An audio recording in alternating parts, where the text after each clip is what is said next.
YouTube channel English class, এই চ্যানেলটি তোমাদের জন্য ভীষণ গুরুত্বপূর্ণ হতে চলেছে। কারণ মাধ্যমিকের সিলেবাস ভিত্তিক সমস্ত বিষয়, গ্রামার, সিন, আনসিন, রাইটিং এর সমস্ত টপিক এই চ্যানেলে আপলোড করা হচ্ছে। তোমরা যারা মাধ্যমিক পরীক্ষার্থী, যারা 2026 সালে মাধ্যমিক পরীক্ষা দেবে, অবশ্যই তোমরা এই চ্যানেলটিকে সাবস্ক্রাইব করে রাখবে এবং ফলো করবে। আশা করি তোমরা অফলাইন টিউশনের মতনই পুরোপুরি হেল্প পাবে এই চ্যানেল থেকে। তো দেখো, আমরা করছিলাম মাধ্যমিকের গ্রামার সেট, অর্থাৎ ডাপ অ্যান্ড ডাতের কোশ্চেন ব্যাংক থেকে আমরা 18খানা সেট কমপ্লিট করেছি ইতিমধ্যে। তোমরা যারা দেখোনি অবশ্যই প্লেলিস্টে গিয়ে তোমরা দেখে নেবে। আজকে আমরা 19 নম্বর থেকে শুরু করব। আজকে আমরা 19, 20, 21 এই তিনটে সেট করব। তারপরে 22, 23, 24, 25 এই চারটে সেট বাকি থাকবে, সেটা অন্য একদিন করব। তাহলেই আমাদের এই সেটটা কমপ্লিট হবে। দেখো, সেট নাম্বার 19। সেট নাম্বার 19-এ কি বলেছে? এ গুরু always dash his disciples to think positive. এটার মানে কি? এক গুরু মানে একজন শিক্ষক বা গুরুদেব অলওয়েজ সবসময় কি করে?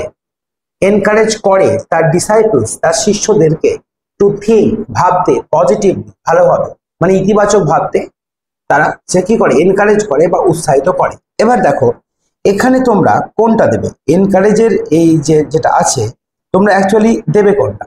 এটা এ গুরু সাবজেক্ট, তাহলে এটা হচ্ছে থার্ড পার্সন এবং সিঙ্গুলার নাম্বার। এ গুরু মানে একজন গুরু, তাহলে সিঙ্গুলার নাম্বার। এক্ষেত্রে আমরা কি করব? এক্ষেত্রে আমরা ভার্বের সঙ্গে 1 নম্বর V1 তো বসবে। ডিসকারেজ তো হবেই না, ডিসকারেজ করে না, কখনো নিরুৎসাহিত করে না। তাহলে এনকারেজেস হবে না এনরেজ হবে? এনরেজ তো হবে না, এটা এনকারেজেস হবে। ঠিক আছে, অর্থাৎ উৎসাহিত করে, তাহলে এনকারেজেস। এখানে দেখো ভার্বের সঙ্গে এস যোগ হয়েছে, কারণ আমরা third person singular number subject পেয়েছি। আমরা চলে যাবো 2 নম্বরে। দেখো, the poem is dash simple to need an explanation. তোমরা টু দিয়ে একটা এক্সাম্পল পেয়েছো না? Too simple. She is too weak to walk, she is too small to climb up the tree. Too এর ব্যবহার আমরা জানি। এখানে কি বসবে? টু বসবে। Too simple to need an explanation, যে এর কোনো এক্সপ্লেনেশনের প্রয়োজন নেই। 3 নম্বর দেখো, I have a dog but I don't know the pedigree. Pedigree মানে জাত, মানে এই কুকুরটি কোন জাতে সেটা আমি জানি না। এটা হবে, দেখো, ইটস এর সঙ্গে এটার এ অর্থে ইটস হয়, ITS। এখানে কোনো অ্যাপোস্ট্রফি এস হয় না, অর্থাৎ কোনটা হবে? এইটা হবে প্রথমটা, ইটস। ঠিক আছে, এবার চলে এসো article preposition. Feel in the blanks with appropriate article and preposition. I was very slow, আমি ছিলাম খুব স্লো মানে খুব আস্তে আস্তে শিখতাম। ইউজিং এ ডিকশনারি, কোনো কিছু ব্যবহার করার জন্য, এরকম অর্থে ইজ বসে। তাহলে একটা আধার বোঝাচ্ছে, অর্থাৎ ডিকশনারি ইউজ করার জন্য, তাহলে ইন ইউজিং এ ডিকশনারি। যদি এখানে ইউজ থাকতো, ইউজিং না থাকে, তাহলে তার আগে টু বসতো, টু ইউজ, তাহলে ইনফিনিটিভ হতো, এটা জিরান্ড হয়ে গেল। ঠিক আছে, আই ফাউন্ড ইট লেবারিয়াস, আমি খুব কষ্টসাধ্য মনে করতাম। হোয়াইল দ্য আদার বয়েজ, যখন অন্য বালকেরা, the other boys, it seemed no trouble, কোনো সমস্যা অনুভব করতো না। আই ফর্মড অ্যান অ্যালায়েন্স, দেখো অ্যালায়েন্স মানে কি? সঙ্গী সাথী খোঁজা। An alliance with a boy in the 6th form. ঠিক আছে, তো যখন আমি 6th স্ট্যান্ডার্ডে পড়তাম, তখন আমি একজন বালকের সঙ্গে অ্যালায়েন্স করেছিলাম বা বন্ধুত্ব করেছিলাম। তো এখানে অ্যান বসবে, অ্যান অ্যালায়েন্স। ঠিক আছে, এবার চলে আসবো আমরা do as directed. Asim knows the solution to this problem, change the voice. দেখো, অসীম হচ্ছে সাবজেক্ট এবং নোজ হচ্ছে V1, are the solution to the problem হচ্ছে অবজেক্ট। তাহলে আমরা যখন লিখবো কিভাবে লিখবো বলো? আমরা প্রথমে লিখবো 1 নম্বর, দেখো আমরা লিখবো the solution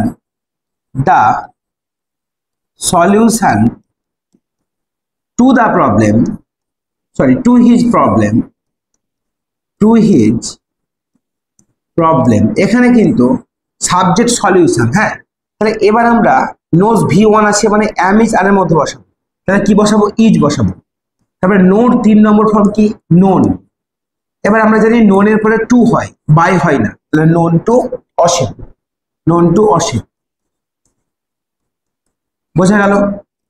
the solution to his problem is known to Asim, তার সমস্যার সমাধান অসীমের কাছে যান।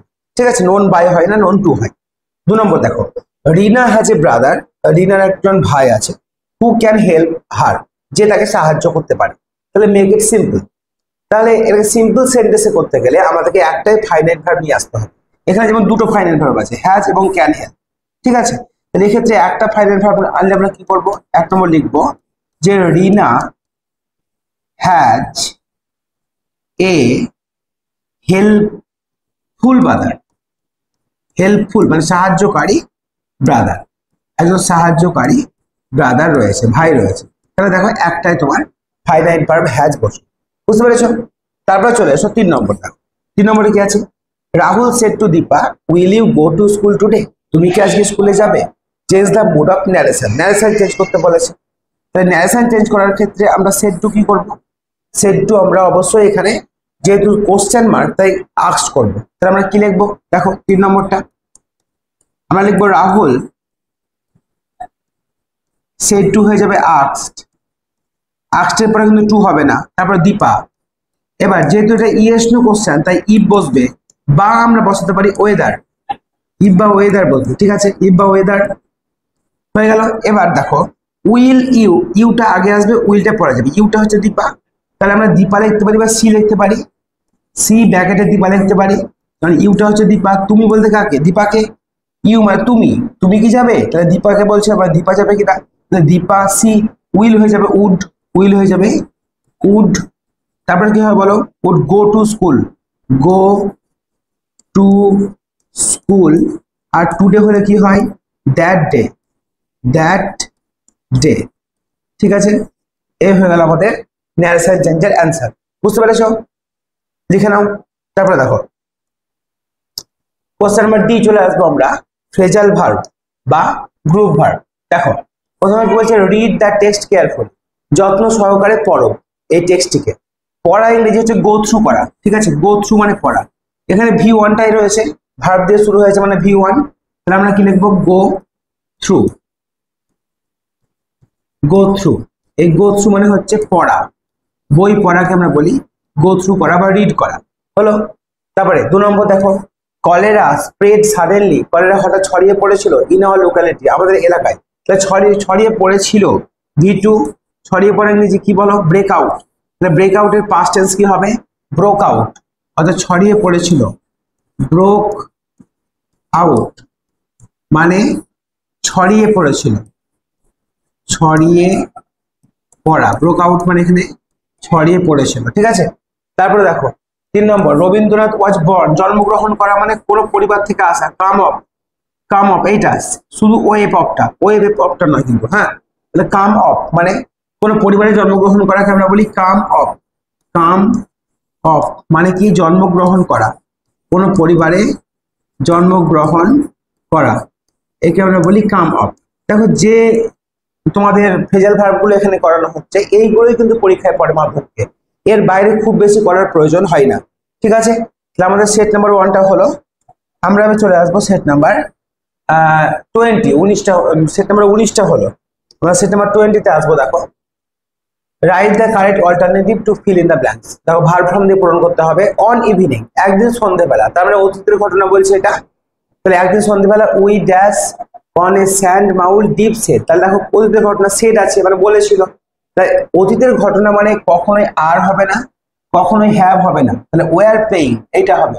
তাহলে কি হলো, ওয়ান ইভিনিং অ্যান্ড একদিন সন্ধ্যেবেলা উই ওয়ার প্লেইং, আমরা খেলছিলাম, অন এ স্যান্ড মাউল মানে তোমার বালির যে একটা ঢিবি, সে ঢিবিতে। দিলীপ সেড, দিলীপ বললো লেট আস, লেটের পরে যেটা বসে অবজেক্টিভ ফর্ম অর্থাৎ তোমার প্রোনাউনের, তারপরে কিন্তু ভি ওয়ান বসে, আমরা প্লে হবে কিন্তু, লেট আস প্লে, চলো আমরা খেলি ক্রিকেট। উই তখন আমরা কি হয়েছিলাম, রাজি হয়ে গেছিলাম, তবে পাস্ট টেন্সের ঘটনা, তাহলে এগ্রিড, উই এগ্রিড, কারণ এটা পাস্ট টেন্সের ঘটনা, তাহলে আমরা রাজি হয়ে গিয়েছিলাম টু হিজ প্রপোজাল, তার প্রস্তাবে, বোঝা গেল। নম্বর বি চলে এসো, fill in the blanks with appropriate article এবং প্রিপোজিশন, ঠিক আছে। দেখো on his way to the market Rina met, Rina সাক্ষাৎ করেছিল কার সঙ্গে, অ্যান্ড দেখো মেটের পরে ওল্ড ওম্যান, ওল্ড ম্যানের সঙ্গে, তাহলে অ্যান্ড ওল্ড ম্যান একজন বৃদ্ধ মানুষের সঙ্গে সাক্ষাৎ করেছিল। The man was walking stick, walking তাহলে লাঠি নিয়ে হাঁটছিল, তাহলে ওয়াকিং উইথ স্টিক।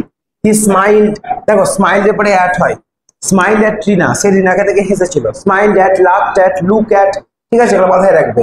কাউকে দেখে হাসা, কাউকে দেখে তোমার ঠাট্টা তামাশা করো তখন লাভ অ্যাট হয়, আর স্মাইল অ্যাট মানে জাস্ট ভালোবেসে হাসা, ঠিক আছে। তারপর চলে এসো তোমরা কোশ্চেন নাম্বার সি দেখো, do as directed. The old বেগার said to Ali please help me, change the indirect speech, মানে হচ্ছে আমাদের ন্যারেশন চেঞ্জ। দেখো ওল্ড বেগার মানে প্লিজ হেল্প মি, দয়া করে আমাকে সাহায্য করো, তো রিকোয়েস্ট করছে, মানে এটা হচ্ছে ইম্পারেটিভ সেন্টেন্স। তাহলে এক নম্বর কি হবে, দ্য ওল্ড বেগার, দ্য ওল্ড বেগার, এটা হয়ে যাবে সেড টু হয়ে যাবে রিকোয়েস্টেড, রিকোয়েস্টেড, তারপরে কি হবে, কি আছে আলী, রিকোয়েস্টেড আলী হয়ে গেল।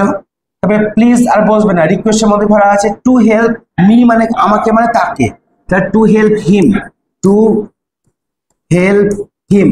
তোমরা প্রোনাউন গুলো সবসময় মাথায় রাখবে, মানে ন্যারেশন চেঞ্জের ক্ষেত্রে, ঠিক আছে, বুঝতে পেরেছো। তারপর 2 নম্বরে এসো, Pintu did his homework, Pintu তার হোমওয়ার্ক করেছিল, হি ওয়েন্ট টু স্লিপ, সে ঘুমোতে গিয়েছিল। জয়েন ইনটু সিম্পল সেন্টেন্স, তাহলে হোমওয়ার্ক করে সে ঘুমোতে গিয়েছিল, তাহলে খুবই সহজ এগুলো। এগুলো কি করতে হয়, তোমার পার্টিসিপল যোগ করতে হয়। এই ডিড হচ্ছে ডু ভার্বের পাস্ট ফর্ম, তাহলে ডু এর সঙ্গে আইএনজি করো, doing his homework, doing his homework, তার হোমওয়ার্ক করে। এবার লিখে দাও, এখানে হি আছে তো, এখানে আমরা পিন্টু কথাটা লিখবো, পিন্টু ওয়েন্ট টু স্লিপ, ঠিক আছে, পিন্টু ওয়েন্ট টু স্লিপ মানে পিন্টু ঘুমোতে গেছে, হয়ে গেল আমাদের জয়নিং।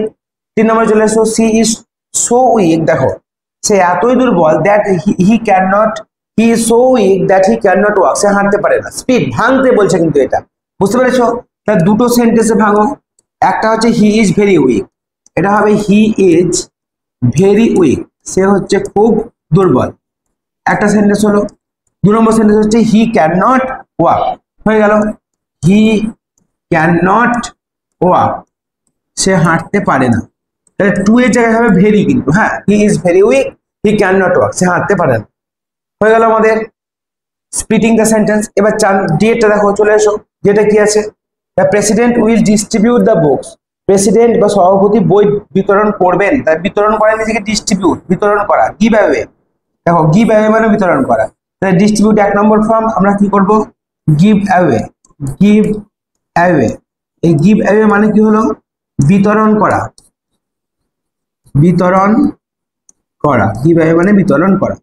তারপর চলে এসো 2 নম্বর, আফটার হিজ পেরেন্টস ডেথ, তার প্যারেন্টসের মৃত্যুর পরে, হি ওয়াজ টেকেন কেয়ার অফ, তার যত্ন নেওয়া হয়েছিল, বাই হিজ আঙ্কেল, তার মানে যত্ন নেওয়া হচ্ছে লুক আফটার, লুক আফটার মানে দেখাশোনা করা বা যত্ন নেওয়া, এটা 3 নম্বর ফর্মে আছে, তাহলে লুকড আফটার হবে, মানে দেখাশোনা করা হয়েছিল, ঠিক আছে, লুকড আফটার মানে বলতে পারো দেখাশোনা করা কারোর বা যত্ন নেওয়া কারোর, যত্ন নেওয়া বা কাউকে দেখাশোনা করা, এটাকে আমরা বলি লুকড আফটার, ঠিক আছে। তারপরে দেখো 3 নম্বর, দে আর লাইকলি টু পসপন মানে স্থগিত করা, দা স্ট্রাইক, স্থগিত করা হচ্ছে পুট অফ, ঠিক আছে, put off, P U T, put O F off, ঠিক আছে, পুট অফ মানে কি করা, স্থগিত করা, কল অফ মানে হয়, sorry call off, call off মানে স্থগিত করা, কল অফ মানে স্থগিত করা, তাহলে আমরা এখানে করবো call off, call O F F off, call off মানে কোনো কিছু বাতিল করা বা কোনো কিছু স্থগিত করা, স্থগিত করা, কোনো কিছু স্থগিত করা, এটাকে আমরা বলি কল অফ। তাহলে এটা আমরা কি করব, পসপন আছে, তাহলে টু এর পরে ভি1 আছে, কল অফই হবে, কল অফ হবে না, কল অফই হবে, হয়ে গেল আমাদের সেট নাম্বার 20। এবার আমরা চলে আসবো সেট নাম্বার 21, আজকের আমাদের লাস্ট সেট, ঠিক আছে। দেখো 1 নম্বর, right the correct alternative to fill in the blanks, yesterday, প্রথমে পেয়ে গেছো ইয়েস্টারডে মানে গতকাল, তাহলে পাস্ট টেন্সে হবে, তাহলে পাস্ট টেন্সে যদি হয় তাহলে তিনটেই পাস্ট টেন্সে হতে পারে। In Kaziranga wildlife sanctuary for an hour, দেখো ফর অ্যান আওয়ার আছে না, তাহলে কোনো সময়ের উল্লেখ আছে, তাহলে হ্যাড বিন ওয়াকিং হবে, এখানে হ্যাড বিন ওয়াকিং হয়ে গেল। তারপরে কি হবে, সাডেনলি এ বিয়ার এসেছিল, তাহলে কেম, কেম আসবে নয়, এসেছিল, টু রোড সাইডে, উই ওয়ার ফ্রাইটেড মানে ভয় পেয়ে যাওয়া, ফ্রাইটেড মানে ভয় দেখানো, কিন্তু ওয়ার ফ্রাইটেড মানে ভয় পেয়ে গেছিলাম আমরা নিজেরাই, সিং দ্য বিয়ার সেই ভাল্লুকটিকে দেখে, বোঝা গেল ব্যাপারটা। আচ্ছা নম্বর বি দেখো, fill in the blanks with appropriate article preposition, nowadays আজকাল, the teenagers are addicted, addicted এর পরে টু বসে, অ্যাডিক্টেড টু স্মার্টফোন ইমিনসলি, প্রচুর ভাবে স্মার্টফোনে অ্যাডিক্টেড টু বসে, এটা অ্যাপ্রোপ্রিয়েট প্রিপোজিশন।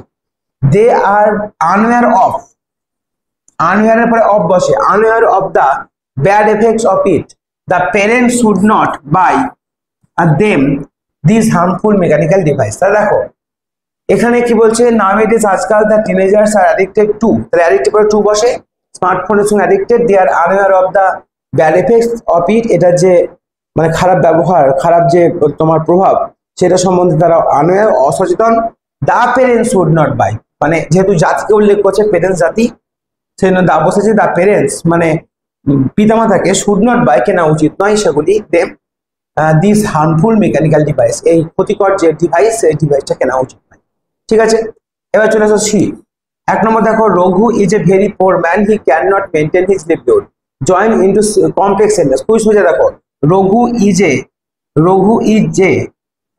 এখানে করতে পারো Raghu is so poor that, ঠিক আছে, তোমরা করতে পারো Raghu is so poor that he cannot maintain his livelihood, that he cannot maintain his livelihood, ঠিক আছে, এটা করতে পারো, এটা কমপ্লেক্স সেন্টেন্স হলো। আচ্ছা যদি বলতো সিম্পল সেন্টেন্সে করতে, তাহলে কি করতে মনে আছে, টু, তাহলে কি করতে, যে রঘু ইজ টু পোর, ঠিক আছে, টু পোর টু মেনটেন, তখন দ্যাট হি ক্যানট লিখতে হতো না, to maintain his livelihood,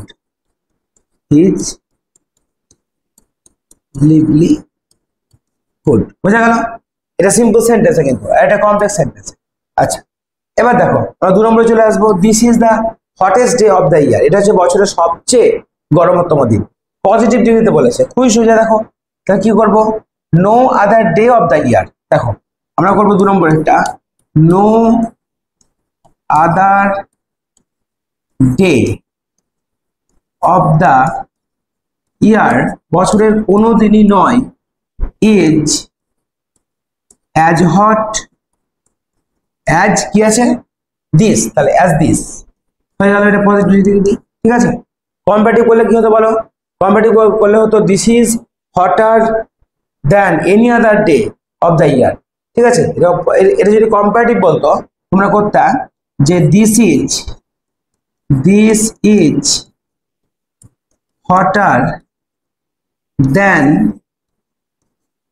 any other day of the year, তাহলে এটা কি হয়ে যেত, এটা হয়ে যেত তোমার পজিটিভ, ঠিক আছে। আচ্ছা এবার চলে এসো তোমরা কোথায়, নম্বর 3, Shubham said to his father, when did you give me this pen. দেখো এটা হচ্ছে তোমার ডব্লিউএইচ কোশ্চেন, ঠিক আছে, সেড টু আছে, তাহলে কোশ্চেন হলে আমরা কি করি, আস্কড করি, তাহলে আমরা কি লিখবো, শুভম হয়ে যাবে আস্কড, সেড টু হয়ে যাবে আস্কড হিজ ফাদার, এবার এখানে আমরা ইফ বা হয়ে যাবে বসাবো না, এখানে যে ডব্লিউএইচ ওয়ার্ডটা আছে হোয়েন, এটা বসিয়ে দেবো হোয়েন। এবার আমরা কি করবো, দেখো ডিড দিয়ে আছে মানে ইউ গেভ আছে, এখানে গিভ হয়ে গেছে গেভ, ইউ গেভ হয়ে আছে, তাহলে সাবজেক্ট প্লাস V2 আছে, তাহলে সাবজেক্ট প্লাস V2 থাকলে আমরা কি করি, subject plus had plus V3, তাহলে এটা আমরা করবো, কিন্তু subject plus had plus V3, তাহলে কি করবো, তাহলে করবো হোয়েন, ইউটা হচ্ছে হিজ ফাদার, তাহলে when his father had, when his father, এবার আমরা কি করব, এবার করব হ্যাড, দেখো হ্যাড, তারপরে গিভের 3 নম্বর করবো গিভেন হয়ে গেল, হোয়েন হিজ ফাদার গিভেন, এবার মি আছে, মি মানে আমাকে মানে তাকে, তাহলে বিকেন হিম, দিস পেন হয়ে যাবে দ্যাট পেন হয়ে গেল। অর্থাৎ সাবজেক্ট প্লাস V2 থাকলে আমরা subject plus had plus V3 করি, যদি সাবজেক্ট প্লাস V1 থাকে তাহলে আমরা কি করি, সাবজেক্ট প্লাস V2 করি, যদি সাবজেক্ট প্লাস V1 থাকে তাহলে আমরা এটা করি সাবজেক্ট প্লাস V2, আর সাবজেক্ট প্লাস V2 থাকলে আমরা এটা করি subject plus had plus V3, ঠিক আছে, হয়ে গেল আমাদের 4 নম্বর। আমরা লাস্টে চলে এসেছি আজকের আমাদের লাস্ট ফ্রেজাল ভার্বের পোরশন। দেখো ডিস্ট্রিবিউটেড আবার আছে গিভ অ্যাওয়ে, তাহলে এখানে কিন্তু গিভ অ্যাওয়ে হবে না, ডিস্ট্রিবিউটেড আছে, তাহলে হয়ে যাবে গেভ অ্যাওয়ে। গেভ অ্যাওয়ে মানে কি করা, বিতরণ করা, এর মানে হলো বিতরণ করা, হয়ে গেল। 2 নম্বরে কি আছে দেখো, সারেন্ডার মানে বশ্যতা স্বীকার করা, টু সারেন্ডার, বশ্যতা স্বীকার করা ইংরেজি গিভ ইন, এখানে টু সারেন্ডার V1 আছে, তাহলে আমরা করবো গিভ ইন, মানে কি বশ্যতা স্বীকার করাকে আমরা বলি গিভ ইন করা, হলো। তারপরে কি আছে দেখো, withdrawn, the workers has withdrawn the strike, মানে কোনো কিছু তুলে নেওয়া, ইংরেজি কি কল অফ, কল অফ মানে কি করা, তুলে নেওয়া। পুট অফ মানে স্থগিত করা, এটা হতে পারে পুট অফও হতে পারে, পুট অফ মানে স্থগিত করা, তুমি কল অফও করতে পারো, কল্ড অফ হবে, ঠিক আছে। কল্ড অফ মানে তুলে নেওয়া, কল্ড অফ বাতিল করা বা তুলে নেওয়া, তুলে নেওয়া। তাহলে এই হয়ে গেল আমাদের সেট নাম্বার 21 পর্যন্ত। তাহলে বাকি থাকলো আমাদের 22, 23, 24 আর 25। এই 4টে সেট আমি লাস্ট, এই যে সিরিজ, এই সিরিজের লাস্ট একটা ভিডিও আসবে যেখানে 22, 23, 24, 25 এই 4টে যে গ্রামাটিক্যাল কনসেপ্ট রয়েছে তোমাদের মাধ্যমিক সিলেবাস অনুযায়ী সেটা কমপ্লিট করব। তারপরে মাধ্যমিক পরীক্ষায় যেগুলো পড়েছে এতদিন পর্যন্ত, লাস্ট 15 বছরে মাধ্যমিক পরীক্ষায় যে গ্রামার পড়েছে সেই গ্রামারগুলো নিয়ে আলোচনা করব। আর তার সঙ্গে আমার প্রত্যেকটা টপিকের উপরে গ্রামারের একটা করে প্লেলিস্ট থাকবে, যেমন ভয়েস চেঞ্জের উপরে থাকবে, ন্যারেশন চেঞ্জের উপরে থাকবে, সেগুলো থরলি আমরা থিওরি শিখবো। Voice change, narration change, sentence formation, sentence splitting, sentence joining, এগুলো আমরা শিখবো। তার সঙ্গে আমরা ভার্ব ফর্মের আলাদাভাবে প্র্যাকটিস করব, গ্রুপ ভার্বেরও আলাদাভাবে প্র্যাকটিস করবো। প্রত্যেকটার আলাদা প্লেলিস্ট তোমাদের ক্লাস 10-এর জন্য, মাধ্যমিক পরীক্ষার্থীদের জন্য থাকবে। যাই হোক, তো আজকের জন্য এটুকুই থাকলো। ভিডিওটি দেখার জন্য অসংখ্য ধন্যবাদ।